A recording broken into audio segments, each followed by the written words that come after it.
तो दोस्तों आज हम एक्सप्लेन करने वाले हैं हॉटस्टार पर रिलीज हुई नई वेब सीरीज 1000 बेबीज को। ये एक हॉरर मिस्ट्री जॉनर का मूवी है। आप लोगों को बहुत पसंद आएगा।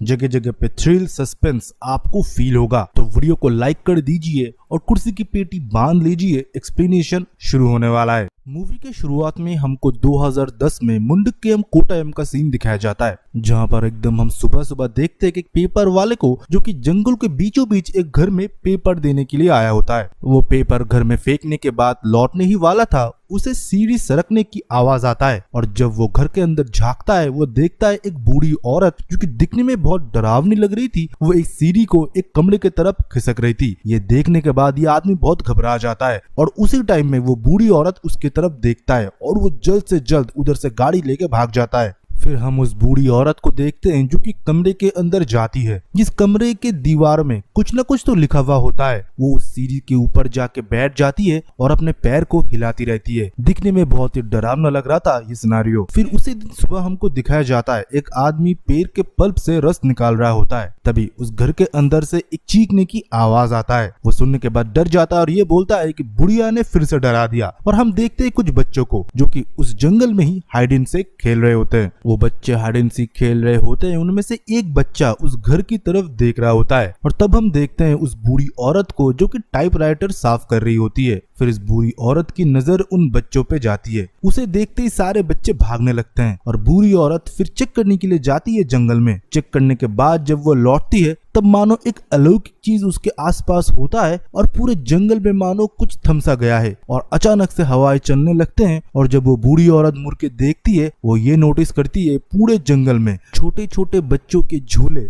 जिसके अंदर बच्चे भी थे वो झूल रहे होते हैं और बहुत भयानक सा बच्चे के रोने की आवाज उसे आ रहा है। वो अपने दोनों कान को बंद कर लेती है और जोर जोर से चीखने लगती है और सब कुछ चुप करने के लिए बोलती है। फिर हम देखते हैं उस बूढ़ी औरत के लड़के को। वो अपने बेटे से बोलती है कि मुझे मार्कर लेके दो, मेरे मार्कर बिल्कुल खत्म हो चुके हैं। उसका बेटा तब बोलता है मैं अभी ठीक करके देता हूँ माँ, और रात में जब मैं मार्केट जाऊंगा तब मैं ले आऊंगा। वो अपने माँ के मार्कर को ठीक करके देता है और ये बोलता है रात में जब मैं बाहर जाऊंगा मैं आपके लिए पूरा खाना बना के रखूंगा, अब खाना खा लीजिएगा। ये अपने माँ का बहुत ख्याल रखता है। माँ का हर बात वो सुनता है और माँ को पूरा टेक केयर करता है। मार्कर ठीक करने के बाद वो अपने माँ को मार्कर दे देता है। उसकी माँ अपने कमरे में जाती है और जाने के बाद हम देखते हैं दीवार में वो कुछ नोट्स बनाती है और हर एक नोट्स में किसी का नाम, एज, साल लिख के एक एक करके बॉक्स बना के वो रखी हुई है। इसी के साथ हम दीवार में ये भी नोटिस करते हैं बहुत सारे लोगों के नाम पूरे दीवार में लिखा हुआ था। फिर हमको दिखाया जाता है कि उसका लड़का एक ब्लड सेंटर में काम किया करता है, जहाँ पर लेबोरेटरी में लोगों के ब्लड कलेक्ट करता है और उसके डिजीज वगैरह वो डॉक्टर से प्रिस्क्राइब करके उनको बता देता है। फिर हमको दिखाया जाता है उस दिन रात में उसकी माँ कमरे में अकेली थी। लड़का तो बाहर चला गया था। अब वो लौटते टाइम मार्कर हर एक दुकान में ढूंढता है पर मार्कर उसे नहीं मिलता। फिर वो ऐसे ही खाली याद घर आ जाता है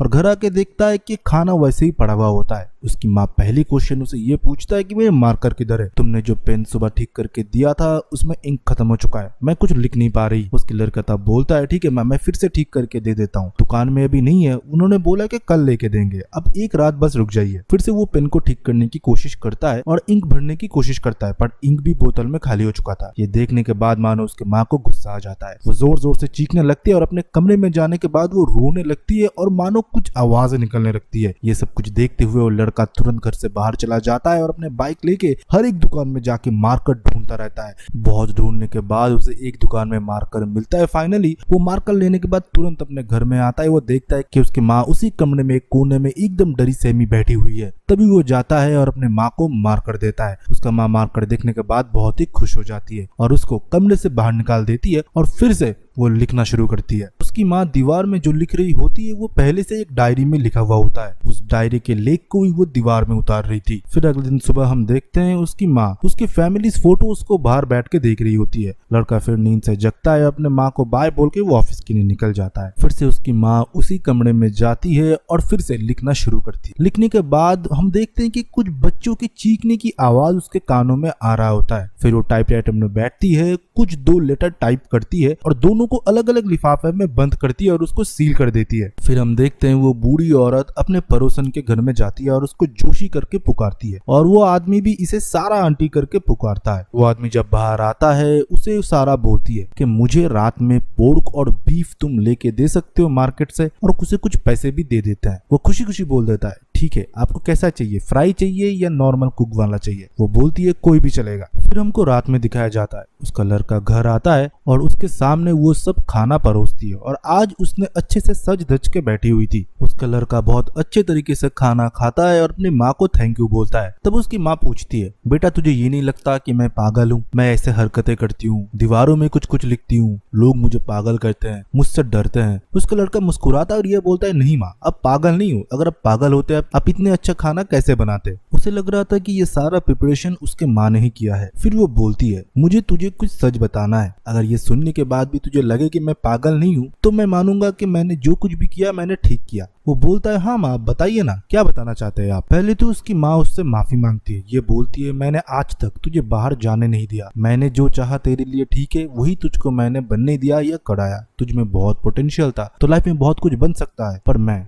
चाहती कि तुम मेरे साथ हमेशा रहे। तब उसका लड़का बोलता है माँ ये सब रहने दो ना, मैंने तो ये लाइफ को मान लिया है और आपके साथ मैं बहुत खुश हूँ। फिर उसकी माँ बोलना शुरू करती है और जब वो बोलना शुरू करती है और अपने कानों में वो हाथ देती है मानो सब कुछ थमसा गया था। उसके लड़के के आंखों के पुतलियां धीरे धीरे बड़े होने लगे थे। वो मानो सुन के शौक था और सुन हो चुका था, वो कुछ बोल नहीं पा रहा था पर एक के बाद एक वर्ड सारा बोले जा रही थी। ये सुनने के बाद उसका लड़का पागल हो जाता है। वो सीधा उस कमरे की तरफ भागता है जिस कमरे में उसके माँ ने हर दीवार में कुछ न कुछ लिख के रखा था। उसमें से मानो वो कुछ तो ढूंढ रहा होता है और फाइनली उसे कुछ मिल जाता है। मिलने के बाद वो रोता रहता है, इतना बिलखता रहता है आप इमेजिन भी नहीं कर पाओगे। फिर भागते हुए वो कमरे पे आता है और अपने माँ को जोर से टेबल पे हिट करता है और उसके माँ नीचे गिर जाता है और उनके माथे से खून निकल रहा था और फिर भी वो हंस रही होती है मानो किसी भयानक चुड़ैल की तरह। फिर हम उसके लड़के को देखते हैं। अपने माँ को उधर गिराने के बाद वो जाता है अपने माँ के कमरे में जाने के बाद उधर से कुछ बुक्स और नोट्स वो उठा लेता है। फिर सीधा हम देखते हैं उसके माँ को जो कि आईसीयू में भर्ती हुई थी। उसके सर में पट्टी बंधे हुए थे और डॉक्टर उनसे पूछ रहे थे कि आपको कैसा फील हो रहा है, आपको कुछ चाहिए। तब डॉक्टर से वो दो मांग करते हैं कि मुझे एक लॉयर चाहिए और एक पुलिस इंस्पेक्टर जो कि हमारे क्षेत्र का हो।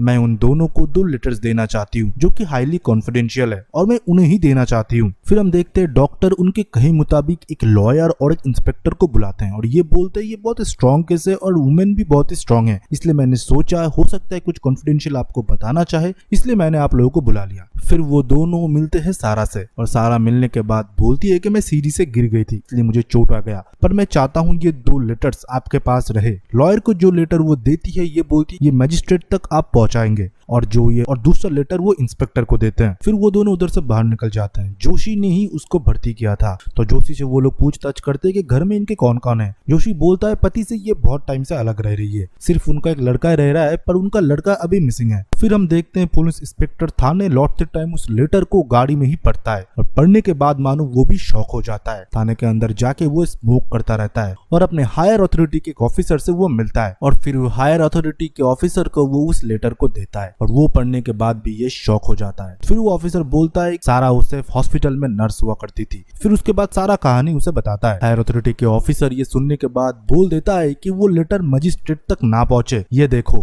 पर तब तक हम देखते हैं वो लॉयर जाता है और मजिस्ट्रेट को वो लेटर वो दे देता है। उतनी देर में ये 2 पुलिस ऑफिसर उधर जाते हैं और लॉयर चले जाने के बाद वो मजिस्ट्रेट से बात करते हैं और मजिस्ट्रेट जब वो लेटर को पढ़ते हैं ये तीनों को सिर्फ इस राज के बारे में पता था और ये तीनों बोलते हैं कि सर ये बाहर ना आए। तो वो बोलते हैं ठीक है आप लोग एक कमेटी गठन करो और इसके बारे में आप लोग तहकीकात करो, इसके बारे में आप पूछताछ करो, पर ये न्यूज अगर बाहर आया तो ये सिस्टम का फेलियर है और पूरा लॉ एंड ऑर्डर बिगड़ जाएगा हमारी जगह का। सिर्फ हमको तब यही पता चला है कि ये 2 लेटर सेम है, जो लॉयर को लिखे गए मतलब जो मजिस्ट्रेट के पास है और जो पुलिस के पास है। ये लेटर और कुछ भी नहीं, ये लेटर है एक कन्फेशन जो कि सारा की है। पर ये कन्फेशन पढ़ने के बाद पुलिस और मजिस्ट्रेट के पैरों तले जमीन खिसक चुका था, उनके माथे पे भी पसीना आ चुका था। फिर हम देखते हैं इंस्पेक्टर क्रॉस चेक करने के लिए सारा के घर में जाते हैं और घर में जाने के बाद वो सारा लिखा देखते हैं जो कि दीवार में लिखा हुआ है। फिर वो अपने सीनियर को फोन करके ये बोलता है सारा ने जो भी कन्फेशन में लिखा है वो सब कुछ सच है। फिर हमको दिखाया जाता है उससे 12 साल बाद की घटना जहाँ पर हम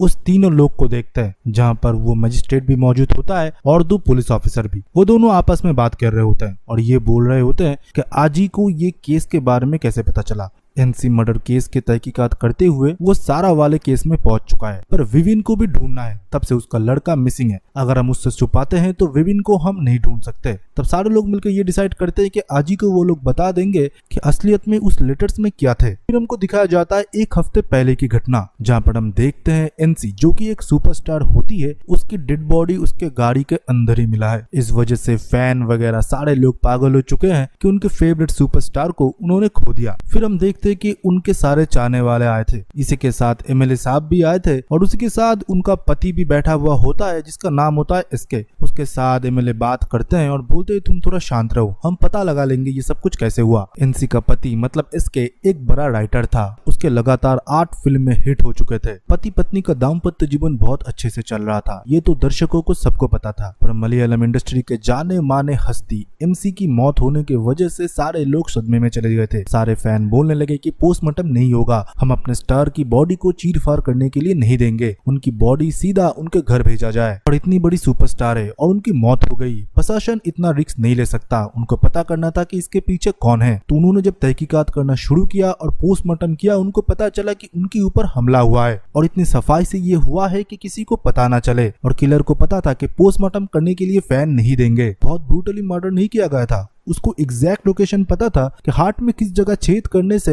कितना खून निकलेगा और एनसी नहीं बचेगी। फिर हम देखते हैं कि इस केस को इंस्पेक्टर आजी को सौंप दिया जाता है और इस केस बहुत हाई प्रोफाइल है, इसलिए फॉरेंसिक टीम को भी बोला जाता है अच्छे से आप लोग पोस्टमार्टम करके हमको रिपोर्ट सबमिट करेंगे। फिर हम देखते हैं इंस्पेक्टर आजी सबसे पूछताछ करते हैं, क्रू मेंबर से लेके प्रोड्यूसर तक, जिसके साथ लेटेस्ट काम कर रही होती है एनसी। पर कहीं पर भी कोई सुराग उनको नहीं मिल रहा था। पर फिर उसने बोला कि पहली बार किसने देखा था एनसी के बॉडी को, उससे भी पूछताछ करा जाता है और एनसी के मेकअप आर्टिस्ट को भी, क्योंकि यही सबसे करीब होती है एक आर्टिस्ट के। उससे जब पूछताछ करा जाता है वो तब बताती है कि उनके बीच और उनके पति के बीच बहुत टाइम से झगड़ा चल रहा था। मैं तब उनका मेकअप वगैरह करता था, इसलिए मुझे भी बाहर कर दिया जाता था। फिर भी मुझे कुछ कुछ पता चला, इसलिए मैं सर आपको बताई, पर मेरा नाम बाहर नहीं आना चाहिए क्योंकि मुझे भी इंडस्ट्री में काम करना है। फिर इंस्पेक्टर एमएलए साहब से भी पूछताछ करने के लिए जाते हैं और इसके बिहेवियर और उसके पत्नी के बिहेवियर के बारे में भी पूछते हैं। एमएलए साहब बोलते हैं मैं इन दोनों को करीब से जानता हूँ, पर एनसी थोड़ा नक्चरी किस्म की थी, उसको जल्दी गुस्सा आ जाता था और इसके का तब हिट चल रहा होता है और इसलिए वो भी थोड़ा बददिमाग हो चुका था। वो चाहता था कि नेक्स्ट उसके सारे मूवीज ही हिट हो, पर इंडस्ट्री में ऐसा होता नहीं। फिर पुलिस सीधा जाते हैं इसके के घर में और इसके से पूछताछ करना शुरू कर देते हैं और ये बोलते हैं तुम्हारे और तुम्हारे पत्नी के बीच जो झगड़ा हो रहा था ये हमको पता चल चुका है। इसके तब इस बात को नॉर्मल लेता है और बोलता है कौन से पति पत्नी में झगड़ा नहीं होते, और फिल्म इंडस्ट्री में तो और ज्यादा होते हैं। फिर हम देखते हैं और एक कांस्टेबल इंस्पेक्टर को बुलाता है और ये बोलता है कि इसके गाड़ी में हमको एक डमी बॉडी मिला है। वो एक प्लास्टिक का डॉल होता है जो कि एक लड़की का था और उसके सेम एग्जैक्ट लोकेशन पे ही वैसे कट थे जो कि एनसी के बॉडी में आए थे। पोस्टमार्टम डॉक्टर बोलता है कि इस डॉल के ऊपर पहले बहुत बार प्रैक्टिस करा गया है, फिर एग्जैक्ट लोकेशन पे एनसी को मारा गया है। फिर हम देखते हैं कि शक के बिहाफ पे और बॉडी के ऊपर जो फिंगरप्रिंट थे वो इसके की होते हैं। फिर इसके को कस्टडी में लिया जाता है। फिर इसके से आजी सीधा सवाल करता है ये सब कुछ कैसा हुआ, तुमने अपने पत्नी को क्यों मारा, सब कुछ पूछने लगता है। फिर इसके धीरे धीरे बोलना शुरू करता है कि मेरा जब 8 मूवी सक्सेस हो गया मैं फिर बार में जाता था। मेरा यही पैटर्न रहता था कि मैं बार में जाके हर एक लोगों की स्टोरी को सुनता था, उनके लाइफ की स्टोरीज को सुनता था और उसमें से एक कहानी ढूंढने की कोशिश करता था और लोगों को फ्री के दारू चकना वगैरह मैं खिलाता था। और आपको मैं ये भी बता दूं कि मेरी पत्नी भी दूध का धुली नहीं थी, वो भी अपने एक को एक्टर के साथ अफेयर कर रही थी। मैंने उसके पीछे डिटेक्टिव लगाए थे, उन्होंने मुझे टाइम टू टाइम उसके हर एक चैट का, हर एक जगह घूमने वूमने का मुझे फोटोज वगैरह भी सेंड करते थे। और तभी के दिनों उससे मेरे झगड़ा भी हुआ करता था, पर मैंने कभी भी उसे नहीं बोला कि मुझे उसके बारे में सब कुछ पता है, पर हर टाइम मुझे धमकी देता था कि वो मुझे छोड़ देगी। फिर एक दिन फिर से मैं पब पे गया और दारू वारू लोगों को पिलाने लगा और लोगों से कहानी सुनता गया। और उस दिन मुझे उधर एक जवान लड़का मिला जो कि खुद मुझे पहचान गया और आके मेरे फिल्म के नाम बोल के मेरा तारीफ करने लगा। उस लड़के का नाम विविन था और उस लड़के ने मुझे अपनी कहानी भी बताई जो कि मेरी कहानी की तरह कुछ सिमिलर ही थे और उसकी वाइफ भी उसे धोखा दे रही थी। उसने मुझे अपना पूरा प्लान बनाया कैसे वो अपने वाइफ को मारेगा। मुझे मानो उसके साथ बात करने में बहुत मजा भी आ रहा था और मुझे धीरे धीरे ये भी पता चला कि वो सच बोल रहा है, वो ये जरूर करेगा। और उसने मेरे लिए एक डॉल खरीदा और मुझे बताया कि इस लोकेशन पे एग्जैक्ट मारने से वो मर जाएगी। और मेरे दिमाग में भी मानो सर कोई जुनून छा गया। मैं भी उस डॉल के साथ प्रैक्टिस करता गया और मौका मिलते ही मैंने एनसी को उस गाड़ी के अंदर उसी तरह मौत दे दिया और गाड़ी से चुपचाप बाहर आ गया। फिर हम देखते ये वाला केस सॉल्व हो चुका है। इसके लिए आजी को बहुत अप्रिशिएशन भी मिला। फिर हम देखते एक लड़की को जो कि पुलिस स्टेशन में मिलने के लिए आई थी आजी से। इंस्पेक्टर से मिलने के बाद उसे कुछ पेपर कटिंग और एक लेटर वो थमा देते हैं और पूछने पे ये बताते हैं कि एक हफ्ते पहले ये मेरे पास कुरियर हुआ है। जब सेलिब्रिटी मर्डर हुआ तब जो नाम इधर लिखे हुए हैं उस सेम नाम के साथ मुझे एक हफ्ते पहले एक कुरियर हुआ था, फैमिली डिटेल्स के साथ भी। तो मुझे ये सही लगा कि आपके सामने मैं ये ले आऊं और मुझे सर शायद पता है ये डिटेल्स मुझे किसने भेजे हैं। तब इंस्पेक्टर पूछता है कि किसने भेजा है, तुमको क्या लगता है? तब वो लड़की बोलती है बहुत साल पहले मैं कुट्टा में काम करती थी एक लेबोरेटरी में, जहाँ पर मेरे साथ एक लड़का भी काम करता था, उसका नाम विवेन था। मुझे लगता है कि उसने ही मुझे ये सब कुछ भेजा है। फिर हम लोग देखते हैं ये लोग पुलिस स्टेशन के बाहर मिलते हैं। आज ही उससे पूछता है कि तुम कैसे श्योर हो कि ये विवेन ने भेजा है। वो लड़की तब 2 लेटर्स और दिखाती है। वो बोलती है कि ये 2014 में मुझे भेजा गया था और 2017 में। उसके बाद अभी 12 साल अप्रोक्स हो चुके हैं। विवेन का कोई अता पता नहीं है। फिर आज ही उससे पूछता है तुमको विवेन के बारे में इतना क्यों उत्सुक है और उसके बारे में तुम क्या जानते हो और लेबोरेटरी तुम कब ज्वाइन किए थे, विवेन के पहले विवेन के बाद? वो लड़की फिर बोलती है विवेन मेरा अच्छा दोस्त था, दोस्त से थोड़ा ज्यादा। और वो बोलती है कि उसकी माँ सारा आंटी उसे बांध के रखा करती है, हमेशा घर से बाहर नहीं जाने देती थी जैसे मेरा पति किया करता था। पर 2 साल पहले सर मेरा डिवोर्स हो चुका है। फिर हमको फ्लैशबैक में दिखाया जाता है जहाँ पर हम सारा को देखते हैं और विवेन को, जो कि बस से जा रहे होते हैं। सारा उसे समझा रही होती है तुम क्लास में भले फर्स्ट आ चुके हो, इसके लिए कोई सेलिब्रेशन नहीं चाहिए, ये अपने अंदर ही रखो, अपने खूबियों को सबको दिखाते नहीं है। फिर हम देखते स्कूल के फंक्शन में जब विवेन नहीं गया तो उससे मिलने के लिए फादर और चर्च के 2 लोग भी आए थे। वो लोग चाहते हैं कि विवेन चर्च में आए और इसके साथ अच्छे से स्कूलिंग भी करे। उन लोगों ने सारा को बोला इसने मैट्रिक्स में भी अच्छे नंबर आए हैं, वो अगर स्कूल आता है तो हमारे स्कूल का भी नाम रोशन होगा, इसके साथ आपका भी, और आगे जाके वो डॉक्टर इंजीनियर भी बन सकता है। पर सारा बिल्कुल मना कर देती है। वो बोलती है मेरा लड़का जो भी करेगा वो मेरी मर्जी से, वो गॉड के सामने भी माथा टेकेगा तो मैं जब बोलूंगा तब, और इसके साथ स्कूलिंग भी, इसका स्कूलिंग मैं कराऊंगा घर में। फिर चर्च के फादर और वो लोग घर से चले जाते हैं। फिर आजी सर पूछते हैं कि तुम कैसे विवेन को जानते हो? फिर हमको इस लड़की को दिखाया जाता है जो कि उसी के लेबोरेटरी में काम किया करता था और इन दोनों में धीरे धीरे नजदीकियां बढ़ने लगे थे। विवेन उसे पसंद करता है और ये भी, पर इस लड़की की तब शादी हो चुकी थी। उसका पति उसे बिल्कुल भाव नहीं देता और उसे उल्टी सीधी बातें भी सुनाता था। ये दोनों धीरे धीरे नजदीक आने लगे थे। तब के टाइम में उन दोनों का खींचा हुआ एक फोटो भी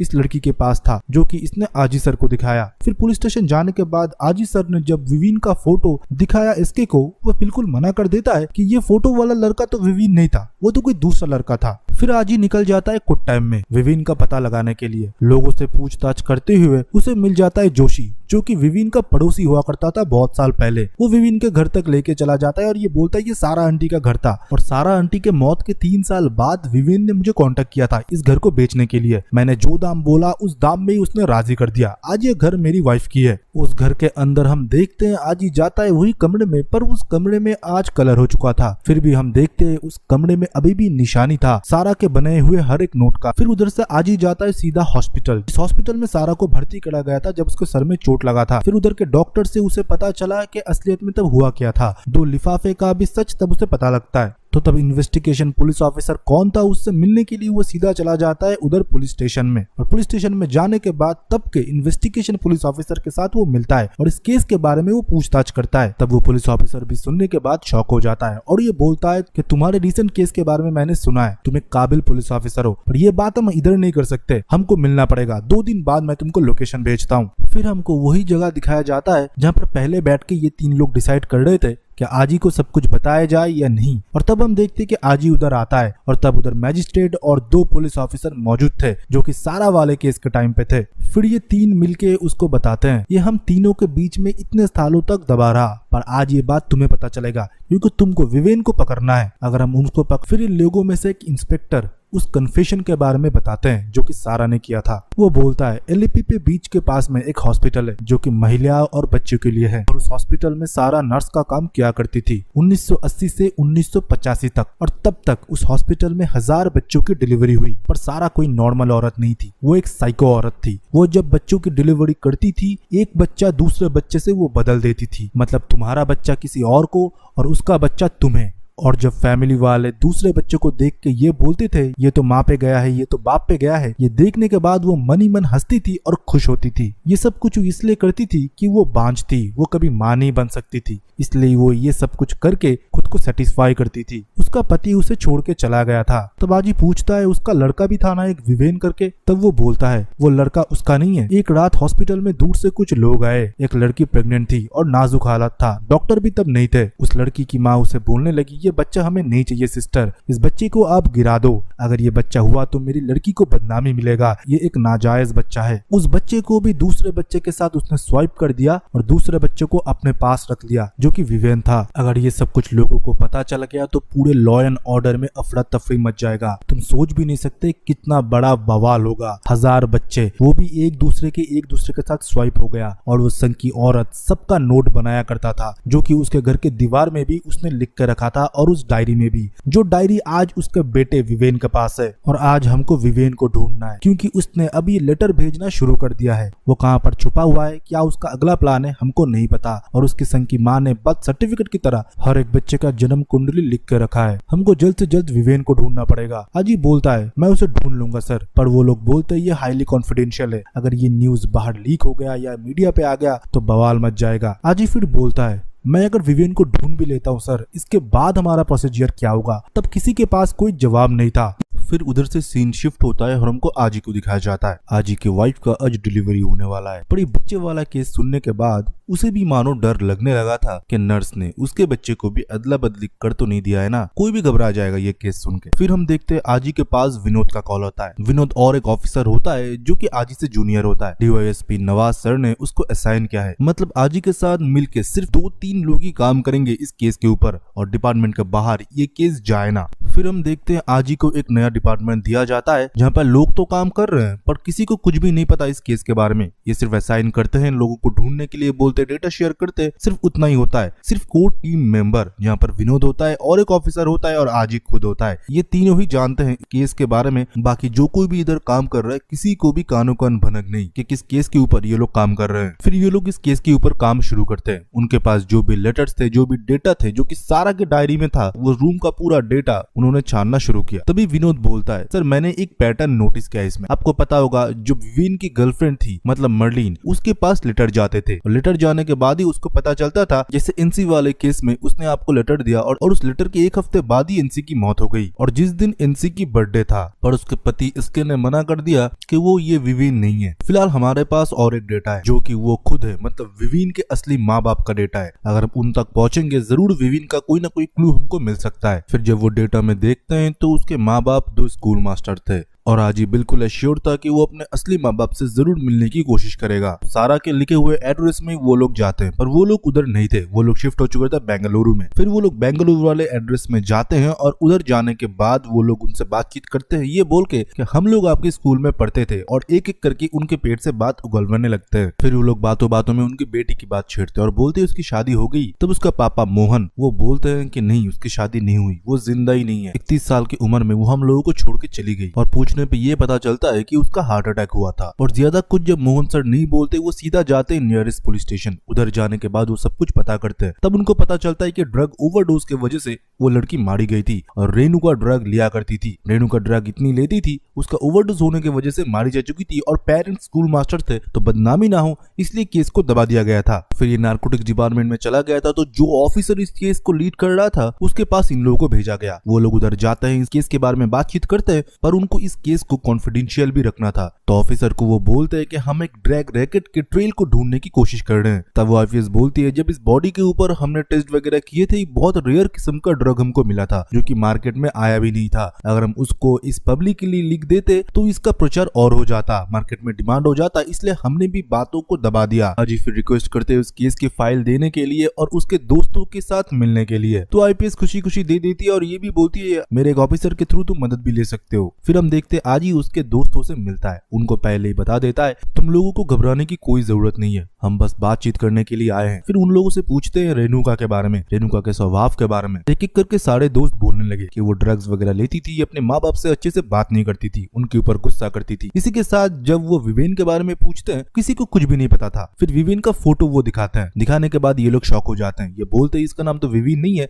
इसका नाम हर्षन है। तब आजी को भी पता लगता है कि विवेन अपना नाम बदल बदल के इन लोगों से मिल रहा था। फिर जब हर्षन के बारे में ये लोग पूछते हैं मतलब विवेन के बारे में, तब वो लोग बताना शुरू करते हैं कि ये एक साथ हमारे कंपनी में ही काम करता था, न्यू जॉइन ही था, बट सबके साथ वो घुल मिलता था। रेणुका हमारे सेल्स टीम में थी, अच्छे अच्छे डील्स वो क्रैक करती थी, इसलिए कंपनी को भी कोई प्रॉब्लम नहीं था कि वो ऑफिस आवर के बीच में वीड ले या कुछ भी ले। हर एक डील क्रैक करने के बाद वो स्ट्रॉन्ग वीड वगैरह लिया करती थी। पर उस दिन उसका वीड खत्म हो गया, तो तब हमने देखा कि दर्शन ने उसे ऑफर किया एक अच्छा सा वीड। फिर वो लोग छत पे जाके वीड पीने लगे, एक दूसरे के साथ वो बात करने लगे। पर सर कोई लव एंगल नहीं था हर्षन और उसके बीच, सिर्फ दोस्ती था। फिर आजी पूछता है कि वो मरी कैसे। फिर वो लोग बताते हैं उस दिन रेणुका का बर्थडे था, हम लोग सेलिब्रेट करने के लिए पास के एक फ्लैट में गए थे। उधर लाउड म्यूजिक बजाते तो किसी को कोई प्रॉब्लम नहीं होता। उधर हम गए थे, सारे लोग पार्टी वगैरह कर रहे थे। अचानक से पार्टी के अंदर से वो गायब हो जाती है। पार्टी के अंदर सर सब कुछ चल रहा था। थोड़े टाइम बाद जब हमको रेणुका नहीं दिखी, हम लोग चिंता करने लगे। ऊपर से उसका बर्थडे था, वो अच्छे से नशा करके बैठी हुई थी, वीड बहुत चढ़ा लिया था, उसके साथ वो पाउडर भी कर रही होती है। जब हम लोग ढूंढ रहे थे अपार्टमेंट पे, हमको नहीं मिलता। फिर जब हम बाहर जाते हैं, उसकी गाड़ी हम नोटिस करते हैं। फिर हम उसे देखने के लिए गाड़ी के सामने जाते हैं और हम ये देखते हैं गाड़ी के अंदर वो मरी पड़ी थी, उसके नाक से खून निकल रहा था और कुछ पाउडर का नशा वो कर रही होती है। फिर पुलिस वगैरह आई। फिर तो आपको सर सब कुछ पता ही है। फिर आजी उनसे पूछता है कि रेणुका के मौत के बाद हर्षन का क्या हुआ, वो कहाँ पर गया। फिर वो बोलता है सर 2-3 महीने तक तो वो काम किया और रेणुका के फैमिली के साथ वो मिलने भी लगा। इससे पहले भी रेणुका को वो समझाता था कि अपने पेरेंट्स के ऊपर चिल्लाओ मत, उनकी रेस्पेक्ट करो, उनका सहारा बनो। फिर आजी बोलता है कि उसका करंट लोकेशन के बारे में तुम लोगों किसी को पता है। तब उसमें से एक दोस्त बोलता है हाँ मुझे पता था, मैंने उसे बहुत बार एक जगह छोड़ा है, सर मैं आपको लेके जा सकता हूँ। फिर वो लोग उसे एक अपार्टमेंट में लेके जाते हैं जहाँ पर जो ओनर था वो बहुत अच्छे बात कर रहा था हर्षन के बारे में कि वो टाइम पे किराया दे देता था, कोई भी प्रॉब्लम होता था सुनता था। इसी के साथ वो ओनर ये भी बोलता है कि उसका कुछ सामान भी है, पर जब भी वो लौटेगा वो सामान मैं उसे दूंगा जब तक कोई नया किराएदार मुझे नहीं मिलता। वो सामान जब आजी चेक करता है, उधर कुछ केमिकल्स रखे हुए थे जहाँ पर हमको दिखने से ये लग रहा था कि हर्षन मतलब विवेन कुछ ना कुछ तो बना रहा होता है। पर आजी कंपोजिशन देख कर समझ चुका था कि इससे ड्रग्स बनाए जाते हैं। और विवेन रेणुका के माँ बाप से इसलिए अच्छे से बात करता था, उनकी इज्जत करता था क्योंकि वो उसके असली माँ बाप थे। फिर उधर से सारे एविडेंस का फोटो वगैरह खींचने के बाद जब ये लोग लौट रहे होते हैं, आजी फिर अपने ऑफिसर्स को बोलते हैं इस केस के तय तक हमको जाना पड़ेगा, तभी हम विवेन के बारे में जान पाएंगे कि वो अभी कहाँ पर है और उसका नेक्स्ट टारगेट कौन है या नेक्स्ट टारगेट कोई हो चुका है। ये बात तो बिल्कुल कंफर्म है कि उसने ही रेणुका को मारा है और माँ बाप वाला एंगल तो तुम लोगों को पहले से ही पता है। फिर हम देखते हैं वो लोग फिर से ऑफिस जाते हैं और वो मर्लिन वाले लेटर्स को वो लोग देखना शुरू करते हैं, जहाँ पर उनको 2 लेटर्स और मिलते हैं। जहाँ पर एक लेटर्स में लिखा हुआ था देवन का नाम, जो कि एक पॉलिटिशियन था जो कि सुसाइड करके मर चुका है और जो कि जिसके साथ बदला है उसका नाम सुनील होता है। आजी बोलता है हमको देवन के बारे में पता लगाने से पहले हमको सुनील के बारे में पता लगाना पड़ेगा कि वो कैसा स्वभाव का था। देवन की मौत ऐसे ही नहीं हुई, वो पॉलिटिक्स हार चुका था, वो चरमपंथी नेता था। उसके पापा ने राजनीति में पकड़ बनाने के लिए अपने बेटे का इस्तेमाल किया। बेटा भी भड़काऊ भाषण देने लगा, देखते देखते वो पॉपुलर होने लगा यूथ के बीच में। और उसकी मौत तब हुई जब उसका पॉलिटिकल करियर एक रात में एक वीडियो की वजह से खत्म हो गया। उसको मटन खाते हुए किसी ने वीडियो बना लिया जो कि उसके रिलीजियन में बिल्कुल मना था। वो वीडियो रातों रात वायरल हो गया और यूथ के बीच में बहुत शेयर हुआ। इसकी वजह से उसका वोट परसेंटेज कम हो गया और देखते देखते डिप्रेशन में एक दिन उसकी लाश मिली उसकी गाड़ी के ऊपर ओवर ड्रिंकिंग की वजह से। तो पहले हमको सुनील से मिलना पड़ेगा कि सुनील किस स्वभाव का था। फिर वो लोग सारा के उस एड्रेस से सुनील के घर तक पहुंच जाते हैं और सुनील उनको एक दुकान में मिल जाता है। सुनील से फिर वो पूछताछ करते हैं विवेन के बारे में, पर विवेन के बारे में तो उसे कुछ पता ही नहीं। पर जब विवेन का फोटो उसे दिखाया जाता है वो पहचान जाता है। वो बोलता है इसका नाम विवेन नहीं है, ये तो मेरा दोस्त है, और अपने फैमिली के साथ भी उसका फोटो दिखाता है। फिर बोलता है कैसे उसका दोस्त बनाई है। फिर हमको दिखाया जाता है कि मटन शॉप में वो मटन काट रहा होता है। उसके पापा उसके ऊपर बहुत अत्याचार करते हैं और बहुत भला बुरा बोलते हैं और विवेन दूर से सब कुछ देख रहा होता है। और विवेन के आंखों में सर देखने से मुझे ये लग रहा था कि वो मेरे लिए बहुत दुखी है।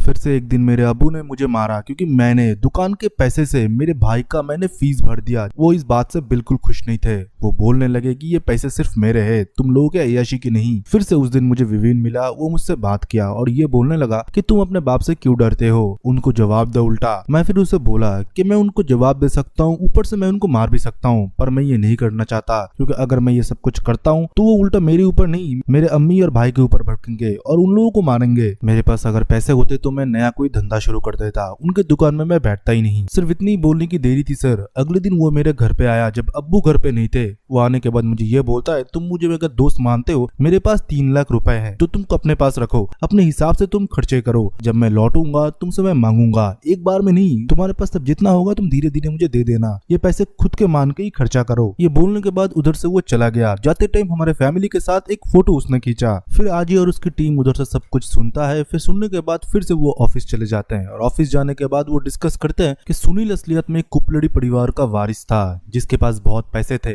और आज वो जिस परिवार में थे उसके पास उतने पैसे नहीं थे और इसके साथ उनके ऊपर टॉर्चर भी होता था, इसलिए हो सकता है विवेन ने उनको पैसा दे दिया। सारा के ये सब कुछ करने की वजह से देवन और सुनील एक दूसरे से बदल गए। अब हमको देवन के सर्कल में घुसना पड़ेगा कि उसके साथ एग्जैक्टली क्या हुआ था। फिर हम लोग देखते हैं वो लोग सीधा चले जाते हैं देवन के फादर से मिलने के लिए। देवन के फादर अभी एक लाइब्रेरी में काम करते हैं, उन्होंने पॉलिटिक्स से संन्यास ले लिया। उनसे बात करने के बाद उनको पता चलता है कि देवन तो पहले ही हाथ से निकल चुका था, वो पॉलिटिक्स में बहुत आगे बढ़ना चाहता था। फिर उसके फादर से देवन का सहायक मतलब राइट हैंड का उनको पता मिलता है। उनसे मिलने के लिए आजी और उसकी टीम चले जाते हैं। फिर हम देखते हैं उससे मिलने के बाद पूछताछ करते हैं, वो बोलते हैं देवन मेरे भाई जैसे थे। जब आजी विवेन के बारे में पूछते उसको कुछ भी नहीं पता था। फिर से विवेन ने अपना नाम बदल दिया। जब फोटो दिखाया वो तुरंत पहचान गया। वो बोलने लगा ये तो रायसेमिली और उनके परिवार थे। उसने सुनील के परिवार को अपना परिवार बताया जब लास्ट टाइम फोटो उसने खींचा था। फिर हमको फ्लैशबैक दिखाया जाता है जहाँ पर हम देवन को देखते हैं जो कि भड़काऊ भाषण दे रहा होता है और उसका खास आदमी मतलब ये दोस्त उसके साथ ही होता है, वो पूरा मैनेजमेंट कर रहा होता है। भाषण खत्म होने के बाद उनके पास एक फोन आता है। जो फोन सुनने के बाद देवन उसके लोगों के साथ एक लोकेशन पे जाते हैं, जहाँ पर जाने के बाद हम लोग देखते हैं 2 लड़कों को उन्होंने मार के बिठा के रखे थे और 2 लड़कियों को उन्होंने ठेके पे बिठा के रखे थे।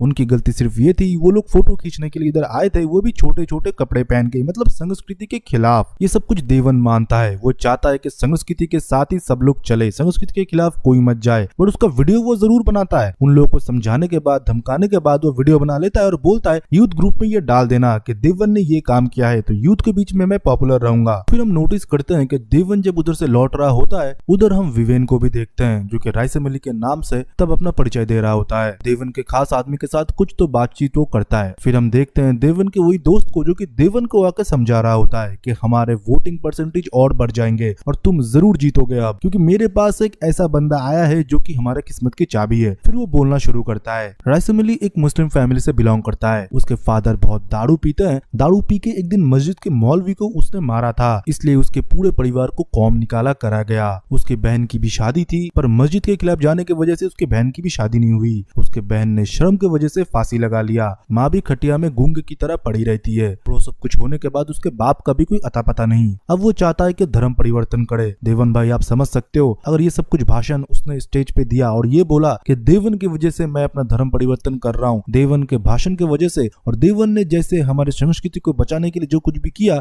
इसलिए मैं धर्म परिवर्तन कर रहा हूँ, तो यूथ में कितना अच्छा मोटिवेशन जाएगा, अब जरूर जीतोगे। देवन को लगा कि उसको जैकपॉट लग चुका है। फिर रायसेमिली को बुलाता है, मतलब विवेन को बुलाने के बाद फिर से वो ब्रेन वॉश करता है कि मैं तुम्हारे साथ हूँ, मैं तुम्हारा भाई हूँ, अब से तुम मेरे साथ रहोगे, धर्म परिवर्तन करने के बाद तुम्हारा लाइफ पूरा चेंज कर दूंगा वगैरह वगैरह, जो नेता लोग करते भी है। फिर हम देखते हैं रायसेमिली मतलब विवेन उसके साथ रहा करता था, सारे काम में इधर उधर वो घूमा करता था और ये बात पार्टी में किसी के कान में ना जाए ये खास इंस्ट्रक्शन था। फिर हमको दिखाया जाता है कि देवन के गेस्ट हाउस के पीछे जंगल एरिया में पार्टी चल रहा होता है। जिस दिन देवन का बर्थडे होता है सारे उसके कार्यकर्ता खाना वाना खा रहे होते हैं। देवन भी बोलता है कि आने वाले दिन आप लोगों के लिए बहुत सुनहरे होने वाले हैं क्योंकि आपके लीडर अब नेता बनने वाले हैं, आप लोगों को कोई चिंता नहीं है। इसके साथ थोड़ा भाषण देते हैं, अपने लोगों को मोटिवेट करते हैं। फिर रायसेमिली के साथ और अपने दोस्त के साथ वो कमरे के अंदर चले जाते हैं। रायसेमिली को तो आपने साथ नहीं रखना था, मतलब विवेन को, क्योंकि वो उसका हुक्म का इक्का था। देवन अपने दोस्त के साथ सब कुछ डिस्कस कर रहा होता है कि उसके बर्थडे के लिए वो लोग पेड़ पौधे लगाएंगे, क्या कुछ करेंगे, स्कूल में जाके खाना वाना बांटेंगे, सब कुछ बातचीत चल रहा होता है। और देवन तब बहुत पिया हुआ भी होता है। तब देवन बोलता है अरे कुछ खाने के लिए ले आओ, नशा थोड़ा चढ़ रहा है। तब उसका दोस्त रायसेमिली को बोलता है देवन भाई के लिए खाने के लिए सामान लाओ। फिर हम देखते हैं कि छोटे से हॉट पॉट के अंदर उसको मटन दिया जाता है जो कि उसके धर्म में और उसके पार्टी में बिल्कुल निषेध था। फिर भी देवन वो बहुत खूबी से खाता है और कोई ना कोई तो इसका वीडियो बना रहा होता है। अगले दिन सुबह जब वो पेड़ पौधे लगाने के लिए जा रहे होते हैं तभी ये वीडियो पूरे ग्रुप में पूरे सोशल मीडिया में वायरल हो जाता है। और उस कमरे के अंदर 3 लोग थे,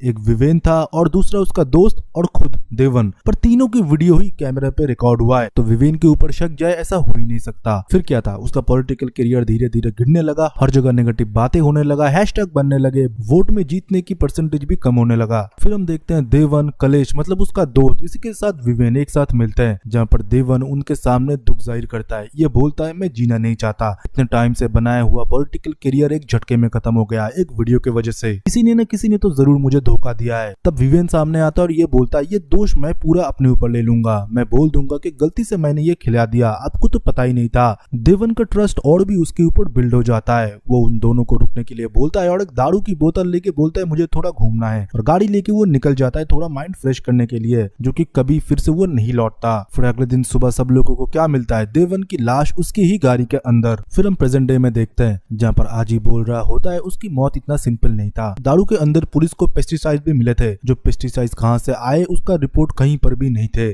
उसको विवेन ने ही मारा है। तब वो ऑफिसर बोलता है सर कैसे हो सकता है, क्योंकि वो तो कलेश के साथ ही था। तभी आजी बोलता है ये एक आदमी नहीं है, ये विवेन सिर्फ नहीं है, शायद उसके कोई मदद कर रहा है। फिर से हम आजी और उसके टीम को देखते हैं जो कि एसके से मिलने के लिए गया था। वो उसको बाहर बुलाते हैं और कैमरा के सामने बोलते हैं तुम्हारे फोन में कुछ अननोन नंबर से मैसेज आए थे कि तुम्हारी पत्नी किसी न किसी के साथ लव अफेयर में, उसके फोटोज चैट्स भी हमको मिले हैं। फिर हमको फ्लैशबैक दिखाया जाता है इसके के पास वो लव चैट मैसेजेस जब आए थे इसके को इनसिक्योरिटी होने लगा था। वो अपने पत्नी की फोन भी चेक करने के लिए जाता है पर वो पासवर्ड प्रोटेक्टेड था। उसका पत्नी उसे पकड़ लेता है, पकड़ लेने के बाद उसे अनाप शनाप बोलती है, इसी के साथ उसे नामर्द भी बोलती है कि अपने पत्नी के ऊपर तुम्हारा इतना भी ट्रस्ट नहीं कि उसका फोन तुम चेक कर रहे हो। दूसरी जगह इसके ये भी बोलता है विविन ने मुझे बोला मेरी भी पत्नी ऐसे ही करी करती थी, मुझे भी चीट करती थी, उसके लिए मौत ही एक सजा है। मेरे माइंड में मानो सर ये बात चलने लगा था। वो बर्थडे के टाइम भी मुझे ये बोलती थी मेरे बर्थडे के लिए कोई सेलिब्रेशन मत करो, मैं मेरे को एक्टर के साथ ही रात में डिनर करूंगी। वो मुझे भाव नहीं देती थी, अच्छे से बात नहीं करती थी। अब खुद ही सोचो बाहर अगर इतना अच्छा अफेयर चल रहा हो, पति को थोड़ी ना कोई पसंद आता है, पति को तो वो नामर्दी बुलाएंगे ना। इसलिए सर मुझे जो ठीक लगा मैंने वही किया, उसके लिए उसको मरना था, मैंने मार दिया। फिर हम देखते हैं ये सारा कन्फेशन आज ही दिखा रहा होता है वो 3 लोगों को, जहाँ पर मजिस्ट्रेट होते हैं और डीआईएसपी भी और वो हायर अथॉरिटी के ऑफिसर भी। उन तीनों को दिखाते हुए ये बोलते हैं सर आपको पता है ये जो मैसेजेस और जो फोटोज उसको मिले थे ये मॉर्फ करे हुए, मतलब ये फेक फोटोज और फेक मैसेजेस थे। विवेन को पता था कौन से मैसेजेस और फोटोज से इन दोनों के बीच में मिसकम्युनिकेशन क्रिएट करा जा सकता है। इस मिसकम्युनिकेशन क्रिएट करने की वजह से एक शक पैदा हुआ और शक की वजह से ये मर्डर भी हो गया। विवेन सर हमारे सोच से भी ज्यादा तेज है, वो लोगों के साइकोलॉजी के साथ भी अच्छा खासा खेल लेता है। फिर आज ही उन लोगों को रेणुका मोहन का भी केस दिखाते हैं। रेणुका मोहन के केस में भी वो जो ड्रग्स अपने घर में बनाता था वो ड्रग्स वो रेणुका को दिया करता था, पर ऑफिस में किसी को भी नहीं पता था। रेणुका भी बहुत नशा करती थी, इसलिए वो बात उसने भी सीक्रेट रखी, क्योंकि उसे नशा का आइटम मिल रहा था जो कि सिर्फ और सिर्फ विवेन के पास ही मौजूद था, और वो नशा का सामान वो खुद अपने घर के अंदर बनाता था। He is a genius man. और जिस दिन रेणुका मरी थी उस दिन भी उसने उसको पाउडर दिया था, और उस पाउडर के नशे की वजह से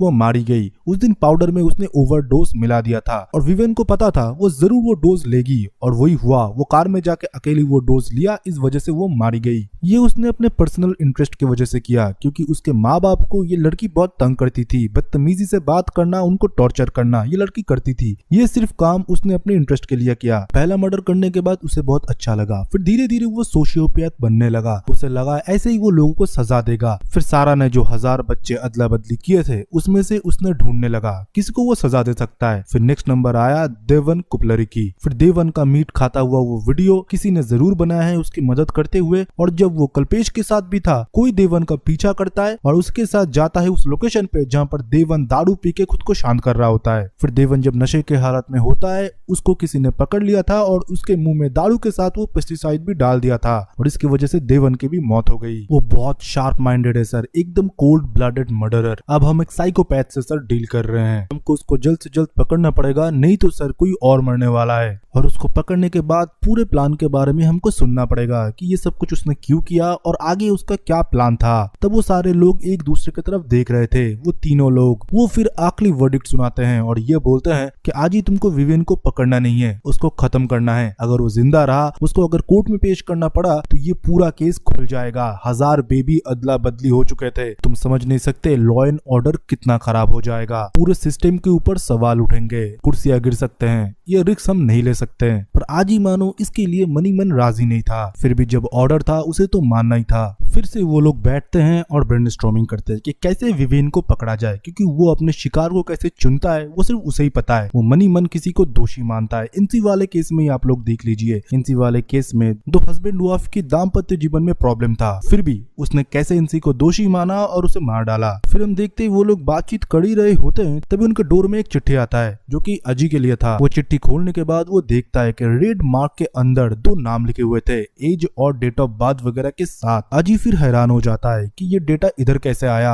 मतलब ये डेटा भेजा है विवेन ने, मतलब उसको इन्वेस्टिगेशन के बारे में सब कुछ पता है कि इन्वेस्टिगेशन चल रहा है। फिर वो अपने दोनों ऑफिसर को बोलता है ये बात बाहर कैसे लीक हुआ, उनके ऊपर चिल्लाता है, पर वो लोग बोल देते हैं सर हमको इस बारे में कुछ भी नहीं पता। तब आजी बोलता है ये हमसे 2 कदम आगे हैं, उसको पहले से ही सब कुछ पता है और वो अब हम लोगों को टारगेट दे रहा है कि इन दोनों में से किसी एक को वो जरूर मारेगा। तभी हम देखते हैं कि आजी के पास मर्लिन की तरफ से कॉल आता है। वो बोलता है विविन ने मुझे और एक लेटर भेजा है जहाँ पर 2 लोग के नाम हैं। आजी फिर उससे मिलने के लिए चला जाता है और उससे पूछता है ये चिट्ठी तुमको कब रिसीव हुई। वो बोलती है कि मैं घर से बाहर गई थी 15 मिनट के लिए, तब मैंने देखा कि घर के सामने ये चिट्ठी रखा हुआ था। लेटर के अंदर देखते ही मैं समझ गई थी कि ये विविन ने भेजा है। फिर साइड के कार वॉश वाले फैक्ट्री में वो लोग जाते हैं और उधर से आजी बोलता है मुझे सीसीटीवी देखना है। सीसीटीवी में वो देखता है एक ब्लू स्कूटी में कोई लाल हुडी पहना आदमी गाड़ी चला रहा होता है, पर उसका फेस कवर हुआ था। उसी के साथ वो इंटेलिजेंस टीम में भी देखने की कोशिश करता है कि किसने वो चिट्ठी उन तक पहुंचाई थी। उसने भी सेम कपड़े पहने हुए थे, मतलब वो कुरियर वाला जो कि हेडक्वार्टर में वो चिट्ठी लेके आया था। फिर मर्लिन से वो पूछते हैं कि ये क्या विवेन है, पर बॉडी लैंग्वेज से मर्लिन बोलता है नहीं ये विवेन नहीं है। देखते हैं कि मर्लिन के उधर से लौट आने के बाद वो डीआईएसपी से मिलते हैं और बोलते हैं सर हमारे पास 2 लेटर आए थे जो कि एक मर्लिन को मिला है और मुझे, एक का नाम सुनील और एक का नाम कलील जिब्राल। मैं चाहता हूँ इन दोनों को ही बचाना, मैं चाहता हूँ कि वो उन दोनों को कुछ भी ना कर पाए, नहीं तो हमारा फेलियर है। डीआईएसपी बोलता है ठीक है तुम जाओ और उसको रोकने की कोशिश करो,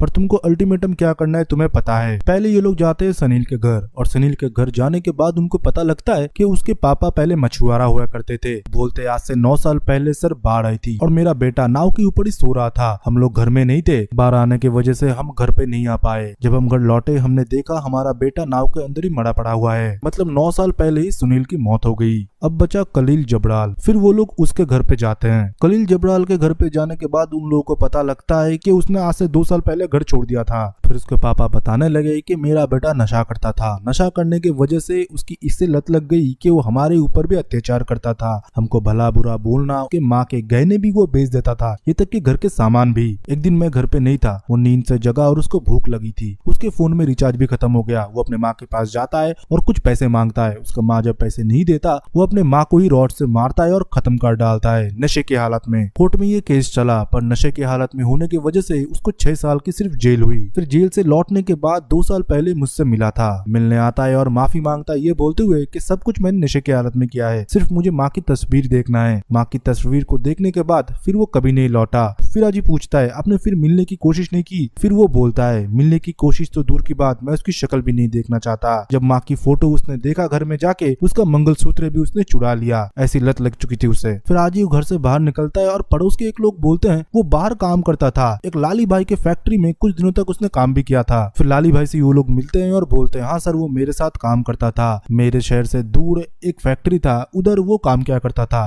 पर बाद में वो काम उसने छोड़ दिया। फिर उधर से एड्रेस लेने के बाद वो लोग फैक्ट्री के लिए निकल जाते हैं और बीच रास्ते से पुलिस ऑफिसर विनोद भी उन लोगों को ज्वाइन करता है। फिर वो लोग उस हार्डवेयर के शॉप में जाते हैं, उधर से कोशिश करते हैं कलील के एड्रेस लेने के लिए। तो कलील के एड्रेस उधर से उनको मिल जाता है, पर उस जगह पे जाने के बाद उनको ये पता चलता है कि उधर तो वो रहता ही नहीं, उधर बहुत टाइम से एक दूसरा फैमिली रह रहा है। पर वो बोलता है सर हमारे पास एक नोटिस आया था जो कि एक ज्वेलरी शॉप से है, उस नाम पे कलील का नाम लिखा हुआ है। फिर उस ज्वेलरी रिसिप्ट के फोन नंबर पे जब कॉल किया जाता है वो स्विच ऑफ बोलता है। फिर साइबर टीम में ये दिया जाता है और ये पता चलता है कि 2 दिन पहले एक गाँव में वो नंबर एक्टिव हुआ था। फिर वो लोग उस गाँव के लिए रवाना होते हैं। जब वो लोग गाँव के लिए रवाना होते हैं तभी विनोद उन लोगों को 2 गन देते हैं, ये बोलते हुए कि डीआईएसपी सर ने दिया है। फिर वो लोग गांव के उस लोकेशन पे पहुंचते हैं जहां पर एक ढाबा होता है, जहां पर ढाबा का मालिक बोलता है हाँ सर ये फोन सर मेरे पास ही था, पर 2 दिन पहले एक आदमी इधर खा के गया था और ये बोलता है कि मेरे पास पैसा नहीं है, आप ये फोन रख लीजिए। 2 दिन तक ये फोन था, फिर मैंने सोचा फोन को ऑन करके जो कोई भी कॉल करेगा उससे पैसे मांग लूंगा और फोन दे दूंगा। पर सर मेरा एक हेल्पर उस आदमी से बात कर रहा था जो कि इस फोन को लेके आया था। फिर उस हेल्पर को वो लोग गाड़ी में बिठाते हैं और उससे उस आदमी का एड्रेस पूछते हैं जो कि उस लड़के को पता भी होता है। रास्ते में आज ही सबको समझा देते हैं कि हमको गोली नहीं चलाना, हमको उसको अरेस्ट करना है और सब कुछ आगे का पूछना है। पर ये बात मानो विनोद को उतना पसंद नहीं आया, पर वो सामने कुछ भी नहीं बोलता।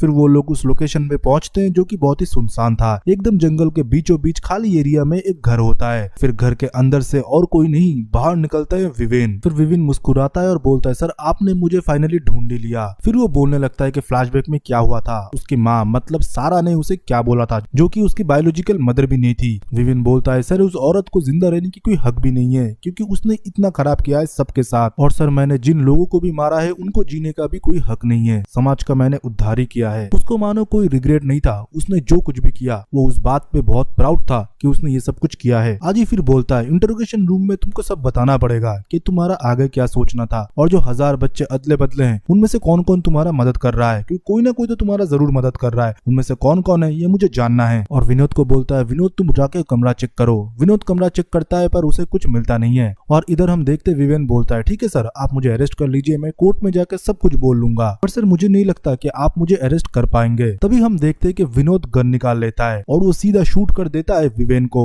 इस बात के ऊपर आजी को बहुत गुस्सा आता है क्योंकि उसका ऑर्डर उसने नहीं माने। तब विनोद बोलता है सर मैंने मेरा सुपीरियर का ऑर्डर माना, जो ठीक था वही मैंने किया, ये खबर कहीं भी बाहर नहीं लीक होना चाहिए तो अफरा तफरी मच जाएगा। तब आजी बोलता है तुम नहीं समझे, वो यही चाहता था, उसी की तरह कितने सोच विचार के लोग हैं हमको नहीं पता, उस 1000 बच्चों में से कितनों के साथ उसने कांटेक्ट किया, कितने लोग उसके साथ काम करते हैं हमको पता नहीं, जो लोग उसके सोच विचार में सहमति देते हैं वो लोग आज उनके साथ है, जिनकी परिवार अदला बदली हो चुका है, जो अपने करंट परिवार में खुश नहीं है, उनको बहला फुसला के वो अपने साथ कर लेता था। अब वो कौन लोग हैं हमको पता नहीं, सिर्फ विवेन को ही पता था जो कि मास्टरमाइंड था, और उसको तुमने गोली मार दिया। फिर हमको दिखाया जाता है एसके के साथ जो विवेन मिला था उसको, जो कि वही बुक पढ़ रहा होता है और वही डायरी देख रहा होता है जो कि असली वाले विवेन ने सारा के उस रूम से चुराया था। और उसी के साथ हम देखते हैं आजी के दूसरे एक ऑफिसर के पास भी एक मैसेज आता है जहाँ पर कुछ तो लिखा हुआ होता है। वो फिर गाड़ी स्टॉप करता है और गन निकाल लेता है, और तभी हम देख पाते हैं सारा को फ्लैशबैक में, जिसके डायरी के ऊपर 1985 लिखा हुआ था और वो अपने सीने के साथ उसको लगा के रखा था। अब पता नहीं कि इसके साथ इस इंस्पेक्टर का क्या कनेक्शन है, और बहुत सारे सवालों के साथ इस वेब सीरीज का हर एक एपिसोड का एक्सप्लेनेशन खत्म होता है। आई होप आपको स्टोरी पसंद आया हो। वीडियो को जरूर लाइक करें, चैनल को सब्सक्राइब करे बिना मत जाना, हम ऐसे औसम वेब सीरीज और मूवीज का एक्सप्लेनेशन लाते रहते हैं।